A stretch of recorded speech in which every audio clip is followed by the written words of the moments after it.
Okay, so picking up where we left off with making UVs here, I'm going to show how to use projection mapping in Mudbox to create painting and details in the program here. So we kind of have the model up to this point, which is about 13,000 polygons, and so you kind of want your mesh to be this dense or thereabouts. If you have a more complicated model, you can get away with more polygons, but this is pretty dense. And so I'll show you the process to doing details in Mudbox. We're going to add those details, and then after we finish that, we're going to be in our final step where we send it back into Maya one last time, and we'll send the model again at this resolution with all those details kind of attached to it through maps, texture maps, and then we'll render. So the detailing phase here. So we're going to make sure that this model is UV'd. I'm in the UV editing workspace up here, if you look at the top right. And so that brings up this UV editor window here. And so if I press this checkerboard box right here, that shows, are these UVs laid out flat in such a way that if a texture board was painted into this area, would it come out as square onto the model? So we don't want rectangles, we don't want any of these black or white boxes stretched out in any direction here. We kind of want them to be as square as possible and proportional as possible, and so that's all gone over in the last tutorial here. And so that looks good. One last thing to check is this button right here. If we click that, it kind of puts this blue overlay on top of things, and so we want our model to be blue. And so if there's any part of this that's red, it means that the projection is either some of the UVs are overlapping each other. So just to demonstrate, I'll drag these so that they're overlapping each other. So if it's red, it means that UVs are overlapping each other, which we don't want. We need all these UVs to be flattened out, or it means that they're flipped, so they're upside down. So meaning that if I took all these UVs and then I flipped them 180 degrees, this would turn red. And so want to make sure that none of this is red. And finally, you want to make sure that the last thing you want to check is to make sure that all these UVs are laid out within this 0 to 1, 0 to 1 box. And if any of these are even like a pixel outside, that's going to cause problems for you. So you just want to fit it all in that square. I was careful here. It looks like it's running right along the edge, but I was careful here to make sure that it never overlapped over that edge there. So all that's looking good. Go to object mode here. And so next step, and I'll go back to this normal viewing mode. I'll go to File, Send to Mudbox, Send as a new scene. So there's File, Send to Mudbox, and Send as a new scene. And I'll just take one moment. You can see that's connecting to Mudbox down here. And Mudbox is opening for me. Okay. And you'll see that this time the model came in and there was no errors. So that's great. You know, no red dots, no error messages. So that's been the plan all along here. So that's kind of what you're hoping for here. So the first thing I want to do is I want to go over to the bottom right under Material Presets, and I'm just going to change this to gesso here, or just one of these gray settings is probably what you want. So that's the first thing. The second thing I want to do is if I press W, you see that we got the mesh here. And now the first step, we were kind of working in a lower resolution in terms of Mudbox, and kind of getting the broad shapes of this in place. So now that the broad shapes are in place, we're going to do detailing now. So one great thing about Mudbox is it can handle way more faces or polygons, whichever word you want to say there, than Maya.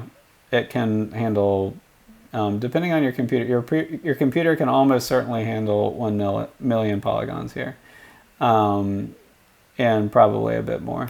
So what we're going to want to do is just step up the subdivision levels here. So you do that by going up to Mesh, Add New Subdivision Level, or pressing Shift D. So I'll add a new subdivision level. We'll see we're at 55,000. I'll press Shift D to do it again. We're at 200,000.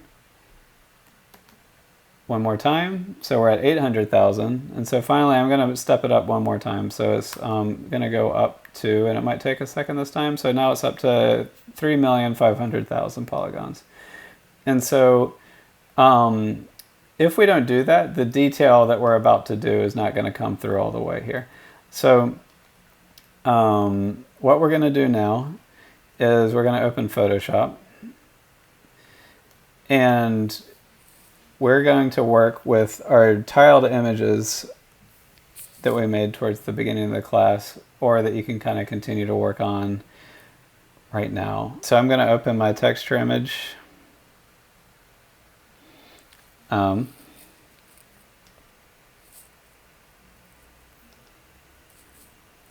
Which I left in my source images folder there. So this is what I named it here. So I've taken the texture image and gone to filter, other, offset in the past to help make it so it's tileable. And that's really important. So making an image tileable means that how to say this? So in Mudbox, if we're sculpting on top of just an image and it wasn't tileable, if I was sculpting and then my brush hit the edge here, it would just create a square, like a hard square edge there. So making this tileable means that if we took this square and we duplicated and put it to the right, to the left, up and down, and we drew a line across it in Mudbox, it would just keep drawing and it would look like it's one infinite continuous mesh there. So this is looking good. This is going to be, you'll kind of want your bark image to kind of look something like this, where there's not heavy shadows in the scene. You see how there's not many deep shadows here. We can still see depth and things like that, but we don't see shadows per se. So it's like lit flatly, and there's no bend to the model. It looks like it's laid out completely flat. There's kind of no curve from the wood on here. And finally it's tileable here. So this will work as our diffuse. Now what I want to do is just show you real quick how to create a bump map here, or a bump map version here. And so I find that to get the best results, it's good to make a couple of maps here that we use in our projections. So the bump map is the next thing we'll make here. And so in order to do that, I'm just going to duplicate this just so that I have that background layer. And I'll go up to Image, Adjustments, Hue and Saturation. So again, this Image, Adjustments, Hue, Saturation right there. And I'll click on that. And I'm going to make this black and white, so I'm just going to take the saturation down all the way to -100, press OK. And so with a bump map, the way that it works is that the grayest gray value, meaning 50% between pure white and pure black, means that nothing's going up or down. Like a bump map is gives an indicator in the 3D world that these light areas, like the whites here, are jumping way up, and then the blacks are going down into the mesh. And so imperfect gray means it's just neutral, nothing's happening here. And so something I like to do is I like to create a new layer here, and I'll just call this gray. And I'm going to go to my bucket tool, and down here under the color, I'll double click on that to get this window. And over here under L, keep your eye on this circle right here. If I type 50, so it's at 0 now, which is black, and so if I type 50 there, you see how it jumped right into the center there? So now we're at pure gray, just by typing in 50 right there. Press OK. And then I'll use the bucket tool, which is right here, or G, to paint into that empty layer. And so we can see that's gray. So that's the value where if it's at anything in the image that's at that value means nothing's getting sculpted. So I'm just going to look at this and toggle back and forth real quick. So this is already like pretty decent, but I'm going to adjust the levels here. So you can adjust the levels. I like to adjust the levels this way. You can with the layer selected of the bump map, and I'll just name this. You can go up to Image, Adjustments, and Levels, right there, Image, Adjustments, Levels. Or you can click on the circle right here. This is going to create an adjustment layer. So you click on that, and then you have all these options here, which are many are the same as that image adjustments. And I'll choose levels. And what we have here is we have this new layer where I can make all these adjustments. I'm going to make a crazy adjustment here just so we can see. So we can make a crazy adjustment there, but we're not committed to it. See, I can just toggle it on or off here and make adjustments later as we go. So that's generally the way I like to work here. And so what we're going to do is I'm just going to bump up the value some. So the way the levels works is if I take this, this white lever here and then I pull it up, you can see the highlights are becoming much more predominant here. And I pull it back, they become more subtle. These are the darks or the blacks on the side. So if we drag that, the darks, like the darkest dark areas will kind of pump up. And then similarly,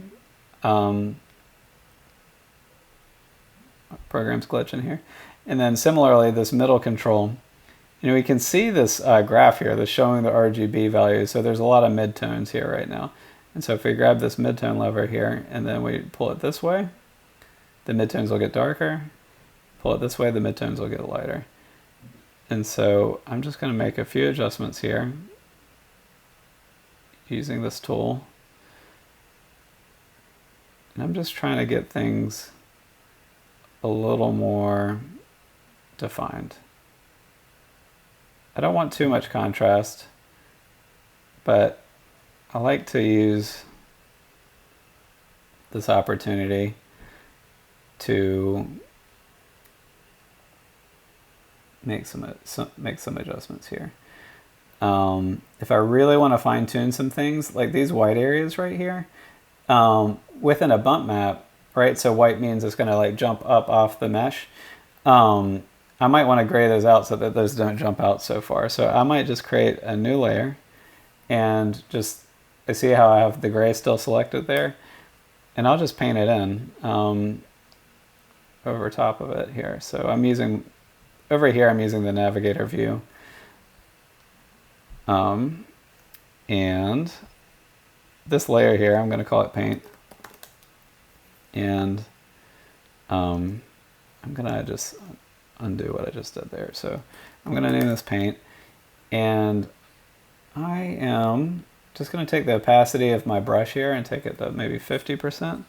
And then make the brush smaller by hitting the bracket, or the brackets are a shortcut to make the brush bigger or smaller on your keyboard. Additionally, you can right click and change the size here. So I'm going to keep the brush soft and just kind of paint some of this in. Or, you know what? That's not quite working. So what I'm going to do instead is I'm going to use the burn tool. So the dodge tool and the burn tool brighten or darken the exposure where you paint it. So I believe I always get them mixed up. I'm going to change the... Oh, and you need to paint on the layer. So I'm just going to get rid of my paint layer. Just delete that. I'm just going to go right on the bump layer. So the burn tool darkens, the dodge tool brightens. So with that brush, I'm just going to subtly, the exposure kind of helps you dial in some more subtle brush strokes. And I'm using my tablet here for this. I recommend doing that. And so I'm just leveling. I don't want some of these brights to be quite so bright here for this particular model.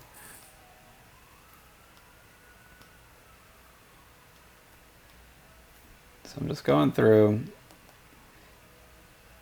and brightening some of those areas. So that's looking pretty good. And I'm just going to make one more adjustment to the level. So I'm just going to double click on the levels. You see how I double clicked right here? And that brought up this menu. So I'm just going to make a little more of adjustment here to my image. Okay, so this is looking good. This is kind of what we want for when we're making our bump map here. So I'm going to go to File, Save As, and I'm going to save this under my source images.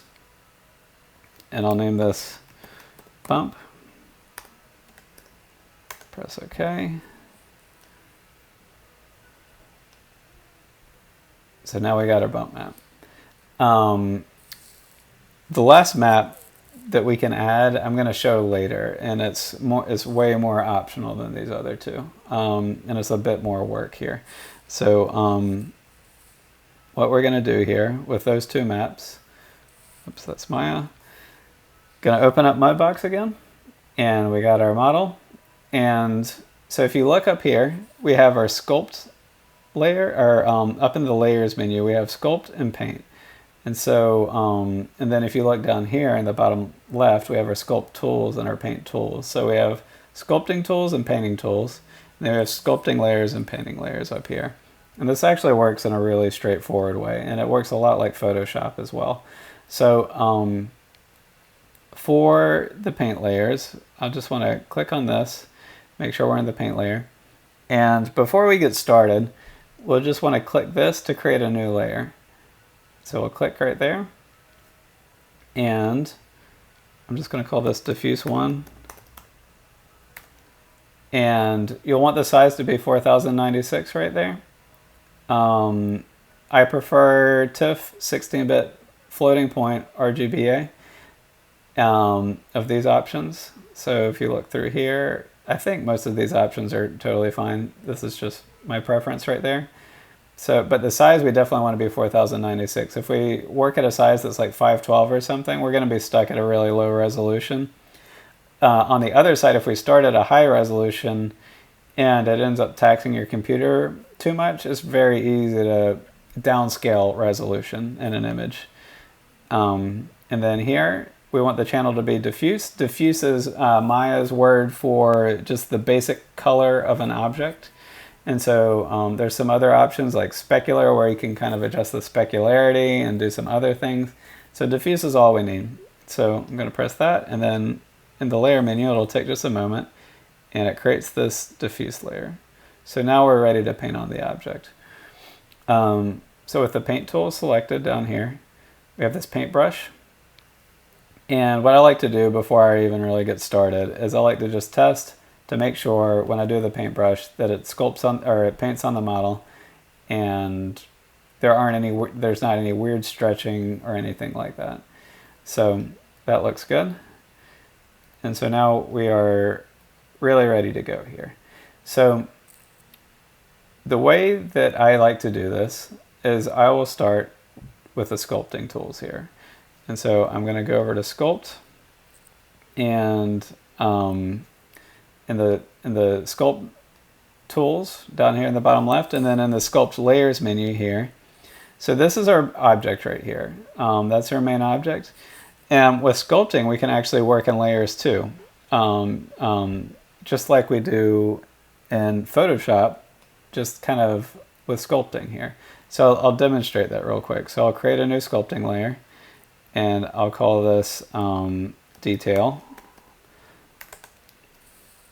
And I will just using that Sculpt tool, and you see this is a pretty drastic brush I'm using right there. So I just sculpted using the Sculpt tool, and I had that layer selected right there. We can see that we're at our highest subdivision level on that. So if I click on this little thing right here, that little fader, this is the opacity of the layer. And so I'm going to move the fader up and down and keep your eyes on the sculpt. So if I drag it down, you can see that we can adjust the severity of the sculpt here. And so kind of sculpting on this layer, or creating some layers to sculpt on, is not necessary by any means. If you don't like doing that, you don't have to by any means, but it'll give you some adjustability here. So you can kind of adjust your parameters after the fact. And I think it can be pretty useful here. So I'm just going to do edit undo, and my computer's going to think about it for a while. Okay. So instead of undoing, I'm just going to delete this because that's just going to take a while. So I'm going to make a new one. And all right, so let's begin with projection mapping here. So what we're going to want to do is we're going to kind of come into a spot that we want to sculpt some of that bark texture onto. I'm going to start with this little zone right here. And I'm going to stay in my Sculpt tool right here. And then over here on this side, on the bottom right, I'm going to go into Stencil, the Stencil tab right here. And you'll see that there's like this brick wall and some of these other stock textures that Mudbox comes with. And what we're going to do here is we're going to load the two textures that we've made. So I'm going to click on this button with an arrow on it, and the top left is a circle with an arrow. And I'm going to add a stencil. And I'm going to go navigate and find, under source images, those two textures that we made. So right there, the bump map and the diffuse map. And I'm going to import both of them. Just press open. And you'll see here, they should come up as the last two options right here. And so since we're sculpting right now, I'm going to work with the bump map. So I'm going to double click on that. And you'll see here that this like translucent image of the texture popped up on top of my screen here. And so when I sculpt now, it's going to, when I sculpt on top of the image, it is going to superimpose that image into the sculpt here. So I'll just do a quick test. And you can see this is kind of a drastic version, but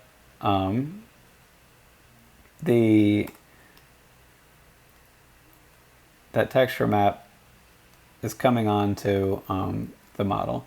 And one advantage here of going a little too severe, that's definitely too severe. That's kind of popping way too far off the screen. But keep in mind, if you make it too severe, you can use this fader on the layer we're working on, and we can kind of adjust the slider to make that bark texture a bit more subtle, right? So just keep that in mind as you're working. That being said, I'm going to undo.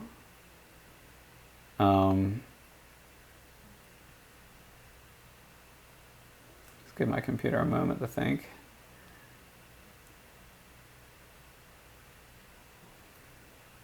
Okay, so what we're going to do is with that sculpt selected, and remember, if we double click on sculpt, we can change the size and the strength here. We can also press spacebar and adjust the size and the strength here. Make sure that the stamp image is not on right there. So if that is checked, just uncheck that. That'll kind of get in our way here. If that is selected, then under Stencil, we'll find our image right there. And the shortcuts here is if we press Q, there we go. If we press Q, we can bring the stencil on and off. And then if you see here, these will show you the shortcuts. If you press S in the middle button, you can drag the stencil around left to right, up and down. And if you do hold S and you do your right click, you can make it larger or smaller. And then if you press R, which we can see right here, and the left button, we can, sometimes this will come up, just, if we press, okay. If we press R and then left drag, we can rotate the image here. And I just want to line it up with the model as much as I can. So that's okay. And So the next thing up, you remember how we kind of put all that effort into making this tileable here? So if we select on the stencil here and drag this down, we can see here that we have this option here to use tiles. So if you turn that on, this will tile infinitely, and no matter how small you make it, you can just keep dragging along a surface and it'll keep sculpting for you. And so it's just a really helpful way to kind of make sure you don't have any weird seams in your model or anything like that. So I'll use the S button to hopefully scale this back up. I've kind of lost track of. Here we go. So S, right click, and I'm scaling this back up. And what I'm going to do here is I'm going to kind of demonstrate the whole process. So at this point here, I'm actually not going to move my camera. I'm just going to stencil this on, and I'm going to leave this in place, and then I'm going to move over to my painting, and then I'm going to stencil on the color, and I'll show why here in a moment. So I'm just going to make the intensity a little more subtle, and everything's set up. So now when I sculpt, and the brush sensitivity is helping me out a little bit here on my tablet. And in this instance, I'm definitely going like way too strong on this thing. But since I have that slider, I can kind of fine tune it after the fact here. So I'll press Q to get rid of the stencil there. Now, without moving the camera, I'm not rotating it at all. I'm going to go to Paint Tools, and then I'm going to go to Projection here. So Projection Paint, I'm going to click on that. And you can see over here that it automatically moved the Layers menu over to the Diffuse and the Paint layers there. So now, I'm just going to click on the color version of this stencil and pull that up. And since these are the same, the images are both positioned and they're scaled in the exact same way, when I projection paint the color of this on to the model, the bark, the color of the bark texture is going to actually line up perfectly with the displacement, or sorry, the bump map sculpt that we had done before. So if I sculpt that in, or sorry, paint that in, and I'm going to leave some areas unpainted just for sure, to make sure here. And also, with the projection brush double clicked, if it's coming in weird for you, just make sure that this color, when you double click on projection and you go up here to color, make sure that that's white. If it's any kind of other color, it'll come in when you projection paint. See, it'll kind of come in with an overlaid color there, which we don't want. So I'll undo that. And just make sure that this is white there. And you also, I think it's helpful, I noticed the strength is at 47%. We actually want the strength to be at 100 here. So press Q to stencil, and I'm just going to paint again. It doesn't look like much is changing, but you can see it's darkening up there. And if this strength is not at 100% opacity, it'll cause some headaches for you down the road. The color map on this model will just come in translucent, right, which we don't want. So with that painted in, I'll press Q and get out of it, and now we can rotate the camera here. And so what we're seeing here, and it's a little hard to tell in this preview, but just keep your eye on the sculpt here, and keep in mind that the strength of the bump map is a little strong, but you can turn off and on the visibility of your paint layer by pressing here under the eyeball here. So now we can see the sculpt, and click that, and we can see the color map again. So I'll turn it off, and then I'll go down to sculpt, and I'll just change the intensity of that bump map a bit, so that's a little more on par with what we might want here. Here. And now if we look at we go over the paint again and we look at the color map there, we can kind of see that the bump of the texture and the color of the texture are lining up together.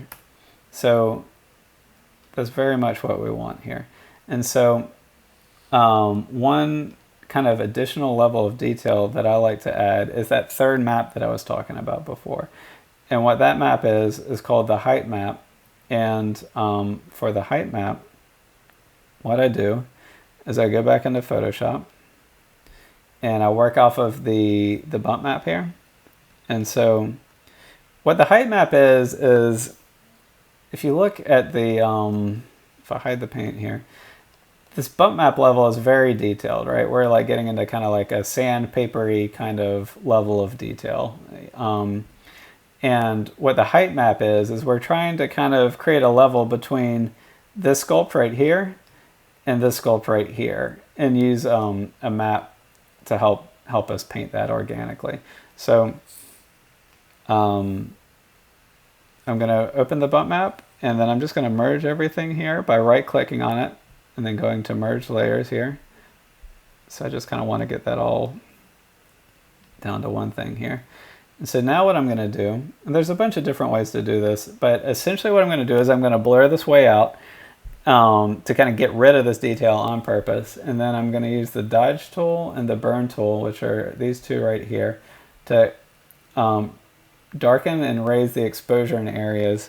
And what I'm doing is I'm imagining which areas of this wood are raised or which ones are lowered in a kind of a broader sense here.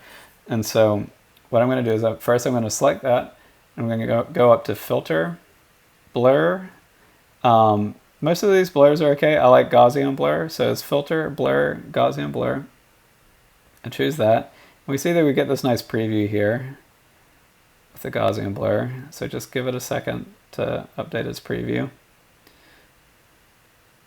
And for this instance, something like a 19 for me here. 19 might not be the right number for yours, it just kind of depends, but I kind of want the image to look about like that. That looks pretty good. So I'm going to give that a second. And so that just kind of, if we edit undo real quick, it just kind of got rid of all this like sandpapery detail here, right? Because we don't want it for this. And now this is very much like a painting project right now. There's not a lot of like technical, do this step, and this step, and it'll work. This creating the height map, at least for me, is like a little bit more of like an artistic kind of thing here. So the first thing I'm going to do is I'm going to press I to get this eyedropper tool, and then I'm going to select, and you see here I got this gray tone in my paintbrush now. And then I'll press B for brush, choose a paintbrush that I like.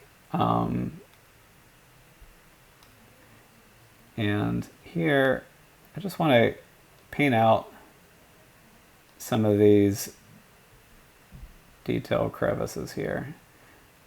I'm not going too crazy with it. I'm just kind of making them less severe here because they'll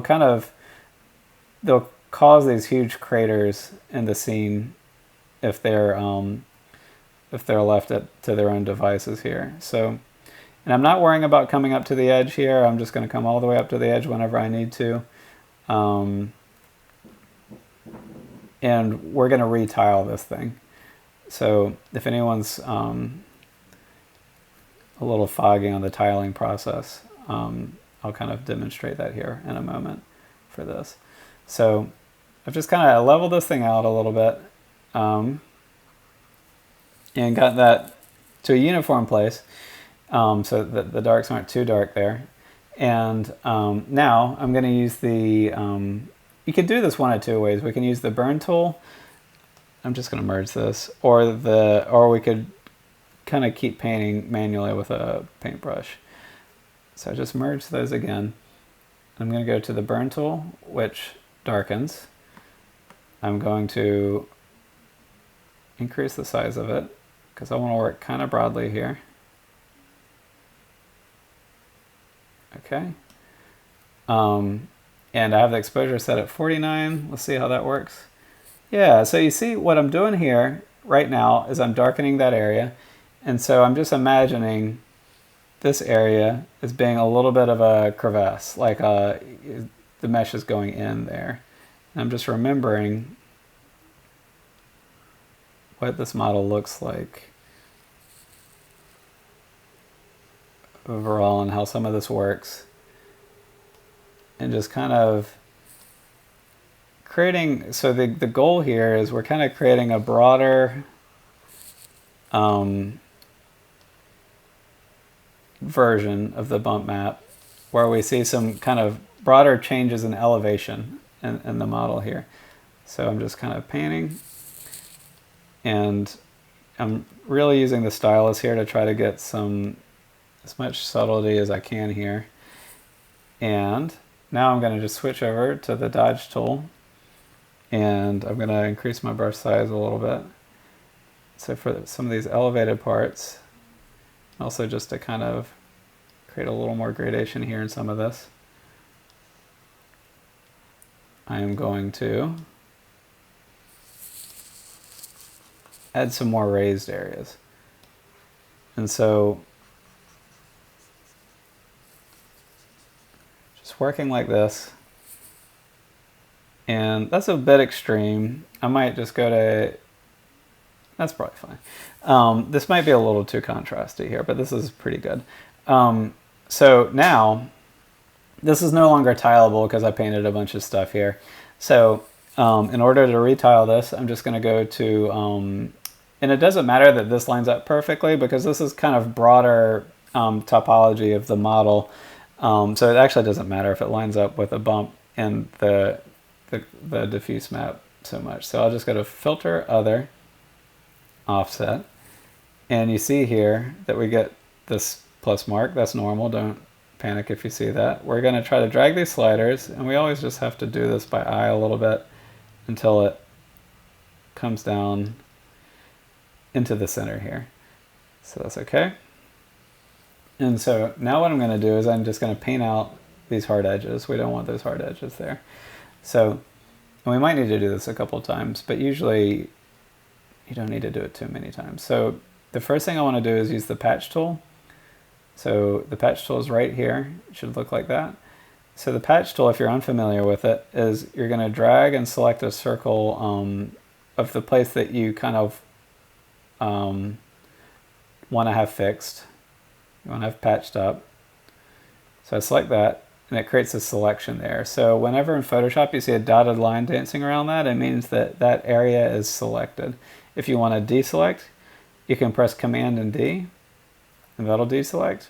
Or if it's hard to remember Command and D, you can go up to the top here and select and deselect, and it'll deselect it there for you.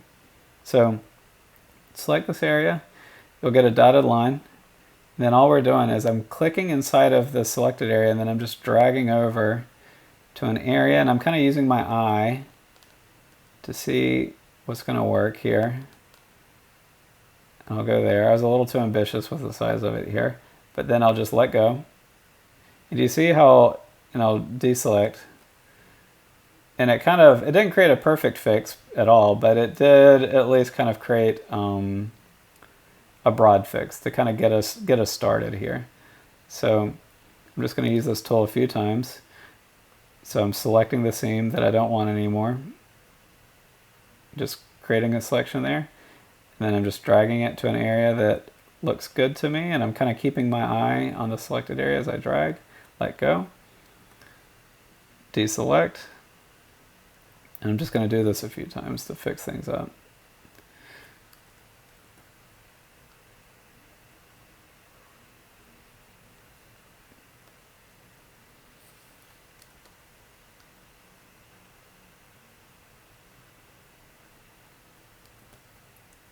And so next up, we're going to use the clone brush, but we just need to finish this first.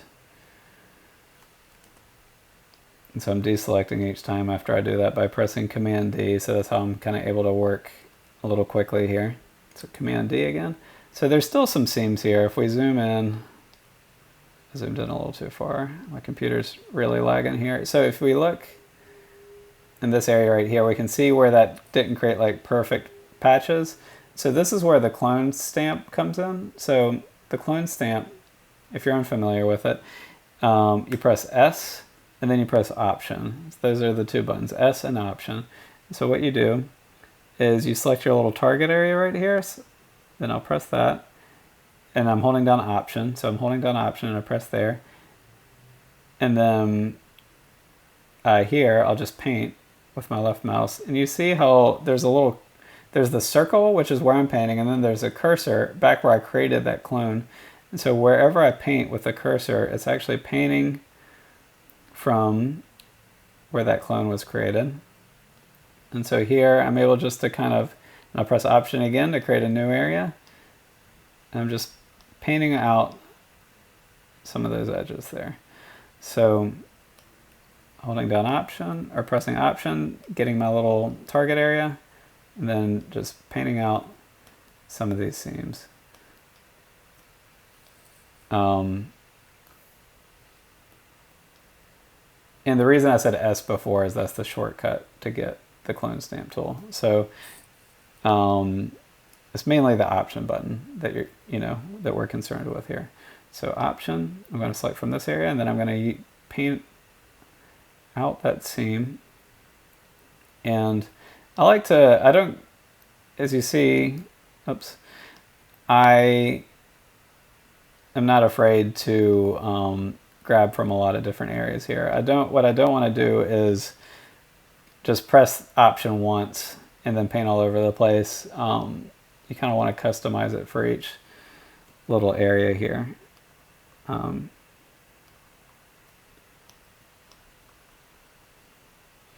Okay, so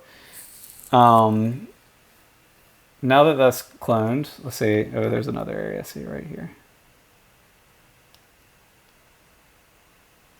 Okay, so now that that's cloned a little bit, what we're going to do now is we're just going to do Filter, Other Offset again. We're going to offset it one more time and see if we can find any more seams. See, we found another seam right there. And we're just going to adjust these sliders. We're basically trying to get this thing looking as bad as possible.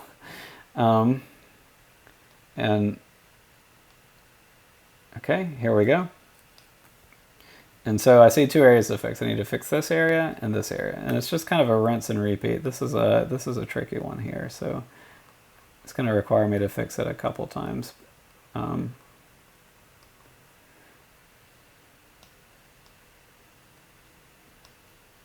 using that clone brush, painting things in. And so now I'll do, but you see it got a lot quicker. It's going to get quicker and quicker each time.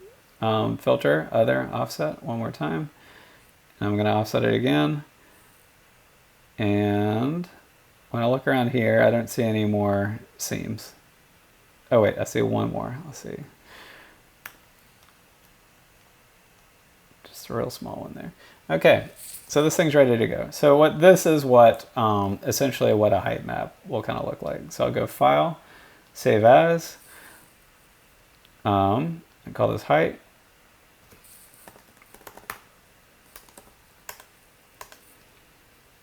I'm saving it as a TIFF. You can save it as a JPEG. You can save it as whatever you want. So now this is purely a sculpting tool, the height map. So in my little collection here under stencils, I'm going to add that on there. So I'm going to press this arrow button, and I'm going to add stencil to import it. And we'll see here the height map shows up, and it'll pull up right there. So now we have that third stencil available to us. And so when I sculpt using this stencil, I'm going to position my model first. Actually, I'm going to go over to this side. I'm going to position the model first. Then I'm going to press S and right click to scale up or down my stencil image there. Additionally, if you're having trouble seeing with the stencil selected in this options box right here, if you do the visibility slider, it actually doesn't affect the, it only affects the visibility, so it just makes it easier to see the model. It doesn't change the intensity of things. The way you change the intensity is in the Sculpt tool, and I'm going to go back to my main model, or actually, I'm going to create a new layer, and I'm going to call this height map. or height. And I'm going to sculpt on this layer. I could also choose to sculpt directly onto the object or onto the detail layer, but I think I should be sculpting in a new layer called the height layer here. So the visibility is down so I can see it a little bit better, what I'm doing. And I'm going to go down to Sculpt and choose my Sculpt tool. And with the Sculpt tool selected, that new height map selected, and I'm going to change my Sculpt tools brush settings a little bit by holding down spacebar. And we'll see here that now when we sculpt, we get something, and I can kind of use my brush. We don't want to go too extreme here, because we've already got our model mostly sculpted here. But the height map, I just find it really helpful for something like wood here, because kind of creates like this organic raising and lowering of the mesh, because this this outside area still looks a little computerized, right? This just adds some organic flavor to things. So I'll press Q again just to get my stencil going again. If I sculpt without Q selected like this, it's just going to be a normal sculpt tool, right? So edit, undo, press Q to get the stencil. And here I can rotate around as I work, because for this it doesn't matter if for the height map it doesn't matter if you line things up per se. And the height map is probably one of the more important areas to have a stylus, like a Wacom tablet or something like that, so that you can see here. So I'm going to fade my brush mark. So I'm going to start out strong here, and then I'm going to just fade it out gradually. Right, and so you can kind of create variation here, and so I can kind of feel out where the mesh is kind of coming up and lowering the way that I like, and it's kind of a very organic process here, sculpting this out. And I'm trying not to go too far off the mesh because we've already UV'd this mesh, right? And so if we do anything too drastic to this model, the UVs won't work anymore. And so I'm just kind of using that opportunity to use the height map, and see that it's blurred out compared to the bump map. And it's a very pleasing texture compared to the bump map as a result. But that bump map gives us more detail that we'll want. And so the process that I like to do here is that I like to do the height map first, and then I like to go up to the detail, and now I'm going to do the bump map on top of it. Select the bump map there, and press S to scale it up or down the way that I want on the model. And so on that detail layer, I'm going to start sculpting, or stenciling I should say, that detail layer onto here.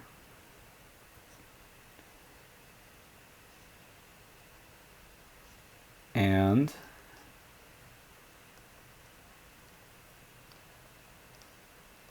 yeah, you don't have to hold down the whole time. Like I just did a really long brush mark, and it's okay to do shorter brush marks here. And so here I'm just kind of feeling it out, trying to kind of keep my eye on the model. Oh, whoops, I rotated and I shouldn't have. See, that was a mistake right there. So I'm just gonna have to undo this a bunch of times, unfortunately. And the reason that I have to undo after rotating the camera around on this is, that's okay now, is that I want to do that thing that we were doing before, right, where we don't move the camera, then we do our diffuse layer, and it'll match up perfectly with the bump map. So I was being a little too overly careful there. I'm just going to be a little more blunt here with my stylus to kind of get that bump map in a kind of this is a very extreme setting, right, that I'm doing, but I can just do this. Shoot, I keep messing up. Okay, so need to make sure that I'm on the bump layer. Let's turn the opacity up to 100. and try this one more time. This is helpful just to show that no matter how experienced you are, you're going to make some mistakes on this thing. So with the bump map, that detail layer selected, the bump map here, I'm going to, if my computer will catch up with me, I'm going to sculpt and add that bump kind of layer to the sculpt. And it's okay if it's a little too severe because I have it on its own layer, so I can dial it back using the fader down the road. So I'm not going to move my camera. I'm going to go to Paint, Paint Tools, Projection, double click for the projection tool, go over to my diffuse layer right here, not going to move anything at all, and make sure that my diffuse layer and my paint layer is on, and paint right onto the model here. And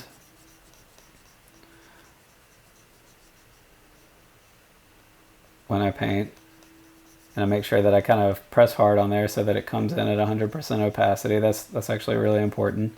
Okay, so I'll press Q, and now that I'm done there, I can now rotate the camera around, and I can even look with that color map on there. Once we're finished here, I can adjust the setting so that the bump map is fitting everything else there. So I can go back to the paint tool and turn off the visibility of that paint layer. You can see here that this model has a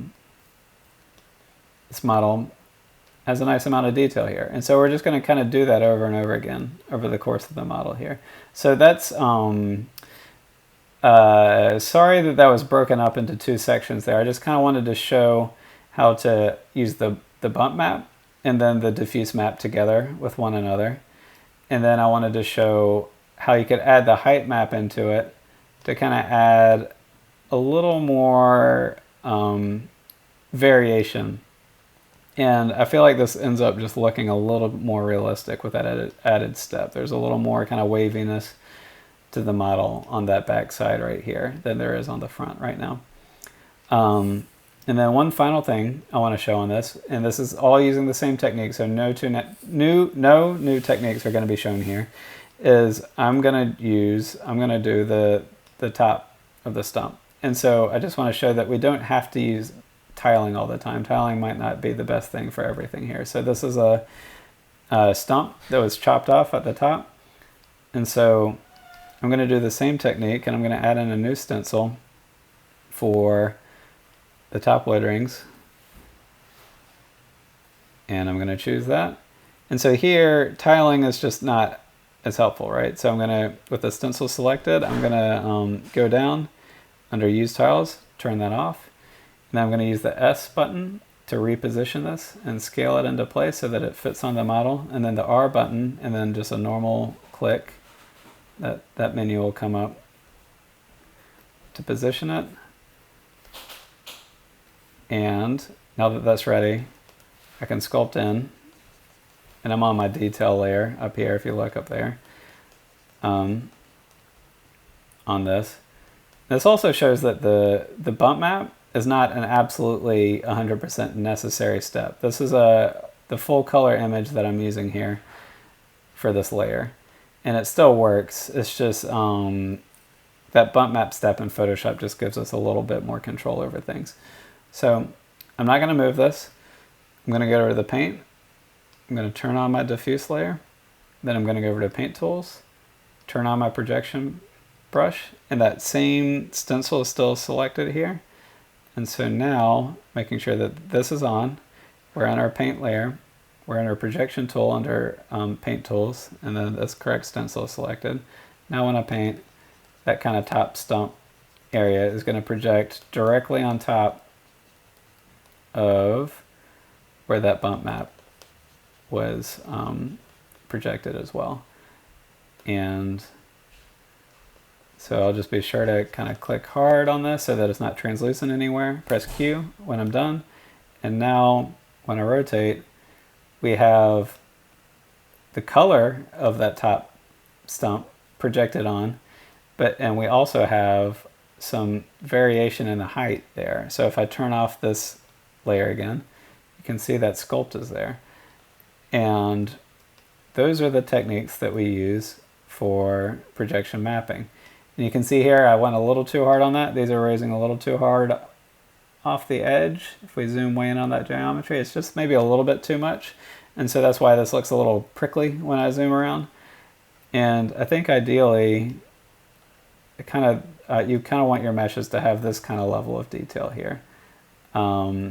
This area is kind of the area that's kind of coming out well in this demonstration. That's just maybe a little bit too much fine detail that's coming out a little too harshly in that upper setting. But we see how to kind of make those controls. And again, as long as we're staying consistent with the way that we use the slider here, we can adjust the detail here. I could have also made a whole new layer and called it like the top layer.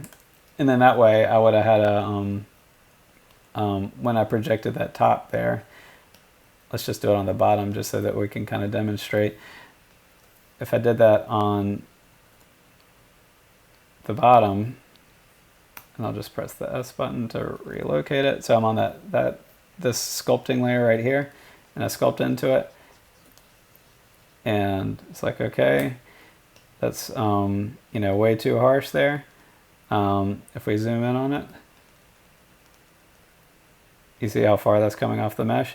And so without even affecting these other layers here, I can just do the slider on this one, bring it in to something that's way more naturalistic, and use the layers to kind of fine tune it here. So it makes sense during this detail phase to, just to have not too many layers up here, but having 3 or 4 makes a lot of sense for this project.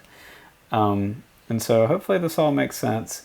It's really, in the heart of it, it's a really simple technique. It's really straightforward. And so if things aren't going well, check with me and we'll be able to work through it here. But it's just, generally speaking, we're using the Sculpt tool, making sure we're in the stencil mode, using an image, pressing Q. And when you press Q, these other shortcuts come up that show you exactly how to use the tools right here. And we're just sculpting right on it. All of these layers up here that I was showing up here, particularly in the sculpting mode, are optional. These are just if you prefer to use them. We could have done all of this just working directly onto the model right there. So not necessary if you don't like to do that. On the paint tool, we do need at least a diffuse layer here. But we have the option to add more and more layers here for the paint tool as well. That can be really helpful, but again, we don't have to use it. We can do all of this on just one single diffuse layer there. If you want more layers, you just, in the painting tool here, you just press this, get another layer. I'll call this paint, and it'll take a second. And you see we have that extra paint layer there.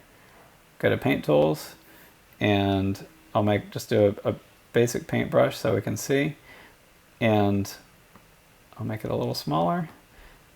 And if I paintbrush on top of this, you see it's just like Photoshop. So we can paint onto this model, and then I can change the translucency of it here and make fine-tune my adjustments here.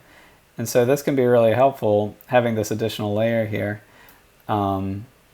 If, for instance, we want to just darken this whole area right here. So I could use the eyedropper tool right here and the paint tool, so eyedropper, and just pick a color.